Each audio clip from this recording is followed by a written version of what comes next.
Hello student, welcome to Brain Child IAS academy. जैसा कि आपको पता है कि 67 BPSC का मेंस होने वाला है दिसंबर लास्ट वीक में।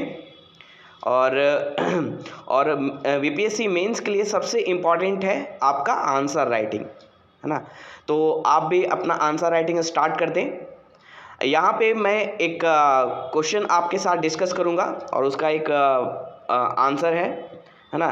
कैसे वो एक मेरे स्टूडेंट है जिन्होंने ये आंसर लिखा है ना। यहाँ मैं डिस्कस करूँगा कि आंसर को कैसे फ्रेम करते हैं, है ना, और परिचय कैसे लिखा जाता है, निष्कर्ष कैसे लिखा जाता है, बॉडी पार्ट में आपको क्या क्या चीज़ें लिखनी होती हैं, ये सारी चीज़ें यहाँ पे मैं डिस्कस करूँगा।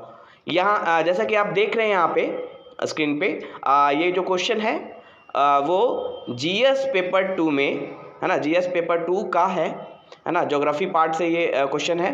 बिहार में विभिन्न कृषि उपजों की प्रति हेक्टेयर उत्पादन स्थिर क्यों है, इसके आधारभूत कारणों एवं दूर करने के उपाय बताएं।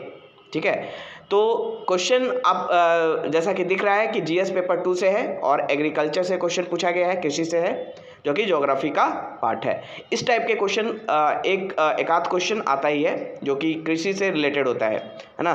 तो और आपको पता है कि GS पेपर 2 में स्कोर करना काफ़ी मुश्किल होता है ना। आपने टॉपर्स का भी आंसर देखा होगा, तो उसमें आपने देखा होगा कि GS पेपर 2 में स्कोर करना काफ़ी मुश्किल होता है। इसलिए मुश्किल होता है क्योंकि GS पेपर 2 में जो आंसर होते हैं उसमें इनोवेशन की ज़रूरत होती है ना। उसमें कुछ नया करने की ज़रूरत होती है। तो आप क्या नया कर सकते हैं, है ना। जनरली स्टूडेंट क्या करते हैं, GS पेपर 1 में बहुत अच्छे से तैयार करके जाते हैं, है ना, क्योंकि क्वेश्चन फिक्स होता है, बहुत ज़्यादा इनोवेशन वहाँ की ज़रूरत नहीं है अगर करंट अफेयर्स को छोड़ दें तो। बट GS पेपर 2 में जो टॉपिक्स हैं वो ऐसे टॉपिक है जो डायनेमिक टॉपिक है। उसमें आपको इनोवेशन करने की ज़रूरत है, ज़्यादा से ज़्यादा डायमेंशन कवर करने की ज़रूरत है, आयामों को कवर करने की ज़रूरत है। तो जैसे यहाँ पे क्वेश्चन है, देखिए, इस सबसे पहले आपको क्या करना है, क्वेश्चन को रीड करना है। बिहार में विभिन्न कृषि उपजों की प्रति हेक्टेयर उत्पादन स्थिर क्यों है, इसके आधारभूत कारणों एवं दूर करने के उपाय बताएं। अब इस क्वेश्चन को अगर आप देखेंगे तो इसको दो पार्ट में आप डिवाइड कर सकते हैं। पहले पार्ट में आपको ये बताना है, आपको ये प्रूफ करना है कि बिहार में विभिन्न कृषि उपजों की प्रति हेक्टेयर उत्पादन जो है स्थिर है, पहले ये बताना है ना।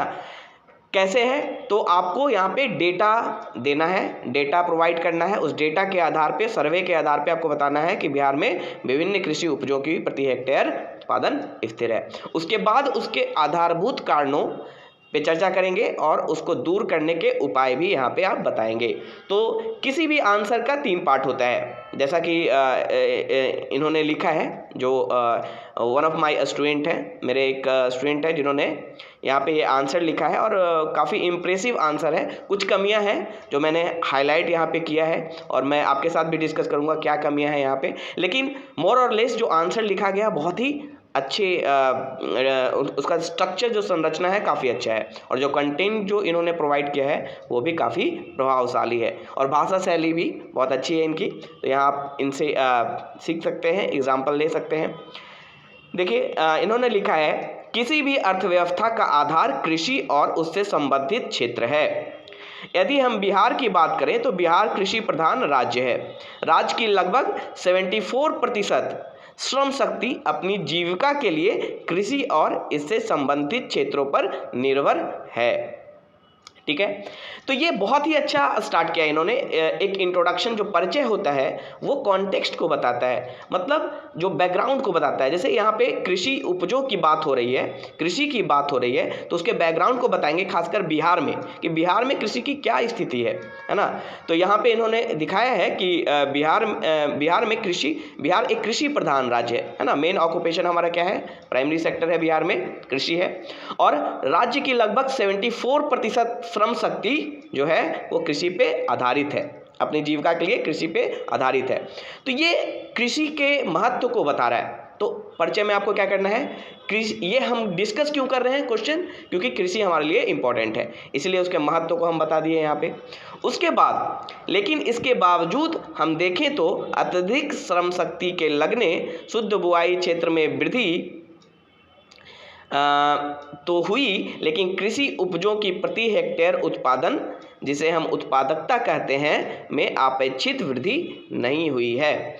तो यहाँ पे देखिए इन्होंने एक डेटा दिया है कि अत्यधिक श्रम शक्ति के लगने शुद्ध बुआई क्षेत्र में वृद्धि तो हुई, है ना, श्रम शक्ति बहुत लगा हुआ है ना, शुद्ध बुआई क्षेत्र जो होता है उसमें भी वृद्धि हुआ है, लेकिन कृषि उपज की प्रति हेक्टेयर उत्पादन, कृषि उपज में वृद्धि नहीं हुई है ना। कृषि उपज क्या होता है, जो प्रोडक्टिविटी होती है वो होता है प्रति हेक्टेयर उत्पादन, ये स्थिर है, ये क्यों नहीं बढ़ा है ना, ये इन्होंने यहाँ डेटा के हिसाब से बताया है। लेकिन यहाँ पे क्या कमी है परिचय में, इन्होंने वो डेटा शामिल नहीं किया है, वो डेटा यहाँ पे प्रस्तुत नहीं किया है जो ये प्रूफ कर दे कि कृषि की उपज बढ़ी नहीं है, कुछ सालों में अस्थिर रही है। ठीक है, तो यहाँ पे ये डेटा भी आप इनको यहाँ पे शामिल करना चाहिए था। जैसे शुद्ध बुआई क्षेत्र में वृद्धि हुआ है, बिहार आर्थिक सर्वेक्षण के आंकड़ों के अनुसार वर्ष 2017-18 में 50.77 लाख हेक्टेयर था, जो वर्ष 2020-21 में 79.97 लाख हेक्टेयर हो गया। ये तो इन्होंने दिया कि शुद्ध बुआई क्षेत्र में वृद्धि हुआ है, डेटा इन्होंने प्रोवाइड किया, और ये भी बताया कि श्रम शक्ति में भी वृद्धि हुई है। 74% लगभग श्रम शक्ति जो है वो कृषि क्षेत्र में पे निर्भर है। लेकिन इन्होंने ये डेटा नहीं दिया कि सही में जो है कृषि उपजों की प्रति हेक्टेयर उत्पादन में कोई वृद्धि नहीं हुई है, वो अस्थिर है। ये डेटा यहाँ पे इनको देना चाहिए था, क्योंकि क्वेश्चन का पहला पार्ट ही है। तो आप पहले जो लिखा हुआ स्टेटमेंट कि बिहार में विभिन्न कृषि उपजों की प्रति हेक्टेयर जो उत्पादन स्थिर क्यों है, तो पहले ये आपको डेटा के द्वारा शो करना है कि सही में स्थिर है, डेटा के द्वारा शो करना, उसके बाद क्यों पे जाएंगे, उसके बाद उसके कारणों पे जाएंगे, है ना। तो यहाँ पे डेटा में ही आपको यहाँ पे शो कर देना है कि स्थिर क्यों है, मतलब अस्थिर है, ये डेटा आपको यहाँ पे प्रूफ आपको देना होगा। और ये इंट्रोडक्शन में ही हम देते हैं, परिचय में ही हम बता देते हैं कि जो स्टेटमेंट दिया हुआ है उसको हम सपोर्ट कर देते हैं डेटा के हिसाब से, है ना, वहाँ पे डेटा रख देते हैं परिचय में ही, है ना। उसके बाद बॉडी पार्ट पे आते हैं, जो दूसरा पार्ट होता है आंसर का, बॉडी पार्ट, है ना। बॉडी पार्ट में डायरेक्ट क्वेश्चन को हिट करते हैं, जो क्वेश्चन पूछा हुआ है उस पर डायरेक्ट चले जाते हैं, उसको डायरेक्ट हिट करते हैं। क्वेश्चन क्या पूछा हुआ है, क्यों है ना, क्यों है, इसके कारणों और उपाय के बारे में हमें डिस्कस करना है। तो सीधे कारण पे आएंगे बॉडी पार्ट में, और कारण को इन्होंने बहुत अच्छा यहाँ पे एक्सप्लेन किया है। कृषि उपजों की प्रति हेक्टेयर उत्पादन अस्थिर होने के विभिन्न पहलुओं पे दृष्टि डालें तो कई कारण उभर कर सामने आते हैं, जिनमें कुछ प्रमुख कारण हैं। देखिए यहाँ पे इन्होंने फ्लो चार्ट बनाया है, जो कि बहुत ही इंपॉर्टेंट है। फ्लो चार्ट से क्या होता है, जो परीक्षक है, जो आपका आंसर उत्तर चेक कर रहा है, उसके सामने वो सारे पॉइंट्स एक ही साथ दिख जाते हैं, है ना। जैसे इन्होंने एक पौधा बनाकर ये फ्लो चार्ट दिया है, आप दूसरे तरह का डायग्राम यूज कर सकते हैं, बट फोकस क्या होना चाहिए, जो कारण है, जैसे इन्होंने नीचे लिखा है उत्पादकता अस्थिर होने के कारण, और यहाँ पे पत्तियों के रूप में इन्होंने कारणों को दिखाया है। तो आप इसी तरह का फ्लो चार्ट यूज कर सकते हैं, आप दूसरे तरह का फ्लो चार्ट भी यूज कर सकते हैं, डायग्राम, लेकिन भाव वही होना चाहिए, जो भी कारण है तो एक साथ आप उसको दिखा दें। उपयुक्त कारणों में प्रमुख उल्लेखनीय कारण है। अब एक बार फ्लो चार्ट में ये सारे कारण दिखाने के बाद जो कुछ जैसे यहाँ पे इन्होंने 3, 6 और 3, 1, 4, 1, 5 कारणों को बताया। इसमें अगर आपके पास शब्द है, मतलब शब्दों की सीमा आप नहीं लाग रहे हैं, तो पांचों कारण को आप एक्सप्लेन कर सकते हैं। लेकिन अगर लग रहा है कि नहीं ये शब्द सीमा हम आगे चले जाएंगे, तो आप क्या करेंगे, 2 से 3 कारण को एटलीस्ट यहाँ पे उसको अच्छे से एक्सप्लेन करेंगे। 5 कारण आपने दे दिया या 6 कारण या 7 कारण दिया, तो उसमें से 3 से 4 कारण को अच्छे से आप एक्सप्लेन करेंगे आगे। इन्हीं कारणों को, इन्हीं पॉइंट्स को आपको एक्सप्लेन करना है। दूसरी बात, आपको जैसे इन्होंने बड़े बड़े पैराग्राफ लिखे हैं, तो यहाँ पे मेरा सजेशन रहेगा कि पैराग्राफ को बड़ा ना होने दें, छोटे छोटे पैराग्राफ में लिखें, है ना। छोटे छोटे पैराग्राफ से क्या होता है, पॉइंट अलग अलग पता चलता है है ना। तो ये भी आपको यहाँ पे आपको करना है, ध्यान रखना है। तो देखिए पहला जो कारण इन्होंने बताया था मानसून पर निर्भरता, है ना। मानसून पर निर्भरता में दो चीज़ें दी थी, सूखा और बाढ़। तो मानसून की अनियमितता को पहला कारण है, तो इसको इन्होंने यहाँ पे एक्सप्लेन किया है, जो कि बहुत ही अच्छा एक्सप्लेन किया है इन्होंने, है ना।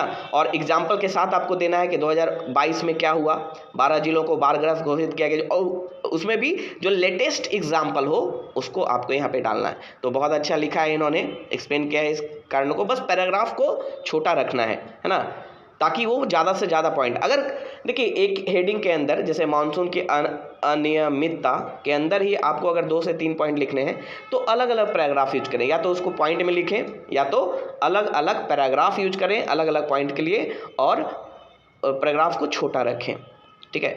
दूसरा इन्होंने लिखा है, उसके बाद इन्होंने डायग्राम बनाया, है ना। डायग्राम से शो किया कि कहाँ पे बाढ़ प्रभावित क्षेत्र थे, कहाँ पे सूखा प्रभावित क्षेत्र था। तो ये बहुत ही अच्छा इनका जो संरचना है उत्तर का, बहुत ही अच्छा संरचना है। लेकिन इन्होंने सिर्फ एक ही कारण को ज़्यादा एक्सप्लेन किया है। हाँ, उसके बाद इन्होंने उपाय जो है, उपाय भी पूछा गया है क्वेश्चन में, तो आप पहले कारण सब एक्सप्लेन कर सकते हैं, फिर बाद में उपाय एक्सप्लेन कर सकते हैं, या दूसरा तरीका है जैसा इन्होंने किया है, एक कारण लिखने के बाद उससे रिलेटेड जो उपाय है वहीं पे आप उसको बता दें। उपाय में इन्होंने बताया है उत्तर बिहार में जिस प्रकार में गंडक तथा उत्तर पूर्वी भारत में कोसी का बांध बनाया गया है, उसी प्रकार अन्य बांधों के निर्माण की आवश्यकता है। अंतर्राष्ट्रीय समझौतों के कारण जिन हिमालयी नदियों पर हम ऐसा नहीं कर पा रहे हैं, वहाँ नेपाल की सरकार से बात कर दामोदर नदी घाटी परियोजना के तर्ज पर कोसी, गंडक, कमला तथा बगान आदि नदियों की ऊपरी बेसिन नेपाल में ही जलाशय का निर्माण कर अतः अधिक बिजली देने जैसे समझौता कर इसे निर्गत किया जा सकता है, ठीक है। तो ये इन्होंने उपाय बताया है। और भी यहाँ पे उपाय आप बता सकते हैं। उपाय में दो मतलब कारण, जब हम उपाय बता रहे हैं तो अलग अलग पॉइंट्स को अलग अलग पैराग्राफ के द्वारा या पॉइंट के द्वारा वहाँ पे दिखा सकते हैं। यहाँ पे सुधार की जरूरत है। जैसे उपाय बता रहे हैं तो 2-3 उपाय है इसी वाले समस्या में, बाढ़ और सूखा वाले समस्या में, तो उसके लिए आपको पॉइंट में लिख सकते हैं या छोटे छोटे पैराग्राफ यूज कर सकते हैं। जैसे उपाय में ये और बता सकते थे कि जो माइक्रो इरिगेशन है, सूक्ष्म जो है उसको बढ़ावा दिया जा सकता है ना। तो ये सारी चीज़ें यहाँ पे बताया जा सकता है। दूसरा कारण इन्होंने बताया था भूमि सुधार।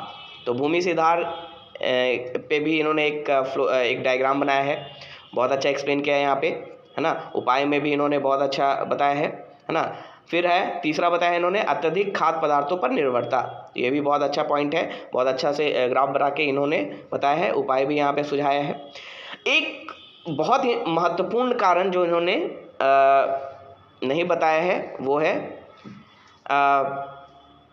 कृषि में मतलब मशीनों का प्रयोग, है ना, या आधुनिक विज्ञान के प्रयोग से हम कैसे कृषि के उत्पादकता को बढ़ा सकते हैं, प्रोडक्टिविटी को बढ़ा सकते हैं, है ना, उपज को बढ़ा सकते हैं, प्रति हेक्टेयर आय को बढ़ा सकते हैं, वो कैसे कर सकते हैं। दूसरा एग्जाम्पल आप दे सकते हैं, एफपीओ का एग्जाम्पल दे सकते हैं, फार्मर्स प्रोड्यूसर ऑर्गेनाइजेशन, है ना। जैसे अन्य राज्यों में फार्मर प्रोड्यूसर ऑर्गेनाइजेशन का यूज किया जा रहा है, और उसके द्वारा, क्योंकि भारत में जो मैक्सिमम किसान हैं वो छोटे और मझौले किसान हैं, तो उनके पास इनपुट कॉस्ट होता नहीं है ना, इनपुट कॉस्ट उनके पास कम होता है ना, ताकि वो टेक्नोलॉजी या हाई यील्डिंग वैरायटी सीड्स का यूज कर सके। तो वो क्या कर सकते हैं, एक ऑर्गेनाइजेशन बना सकते हैं, फार्मर्स प्रोड्यूसर ऑर्गेनाइजेशन, किसान उत्पादक संगठन करके एक बना सकते हैं, और उसके थ्रू एक साथ मिलके सीड्स को खरीद सकते हैं, ट्रैक्टर को खरीद सकते हैं, और उसको सब लोग यूज कर सकते हैं। तो इस तरह से उपाय आपको यहाँ पे दिखाना होगा।